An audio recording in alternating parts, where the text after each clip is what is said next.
ਲਿਖਿਆ ਆਕੜਾ ਕਿਸ ਕਰੇ ਤੂੰ ਵੇਟੇ ਪੈਣਾ ਮੈਂ ਵੇਟੇ ਪੈਣਾ ਸਦਾਇਆ ਤੇ ਬੁਕਲਾ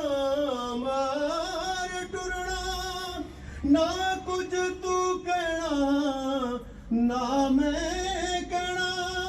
ਤੇਰਾ ਮੇਰਾ ਫਿਰ ਰਹਿ ਗਿਆ ਕੀ ਝਗੜਾ ਓ ਇੱਥੇ ਤੂੰ ਰਹਿਣਾ ਤੇ ਨਾ ਮੈਂ ਰਹਿਣਾ ਧੱਕਾ ਨਹੀਂ ਮਾਰਨਾ ਟੇਬਲ ਨੂੰ ਹੱਥ ਰੱਖਣਾ ਭਾਈ ਤੋਂ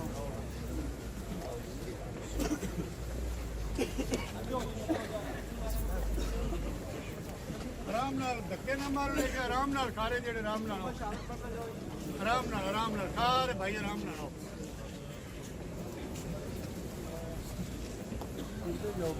ਕਲਮਾ ਸ਼ਹਾਦਤ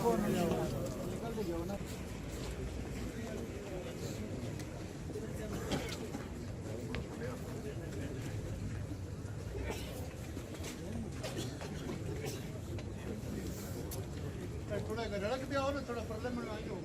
उसके में दो ही रहना हो सारे दोस्त चीरा दे दे जो कलमा शहादत कलमा शहादत टेबल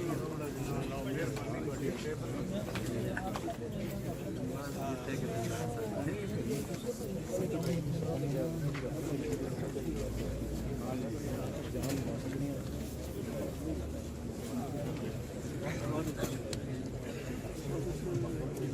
शहादत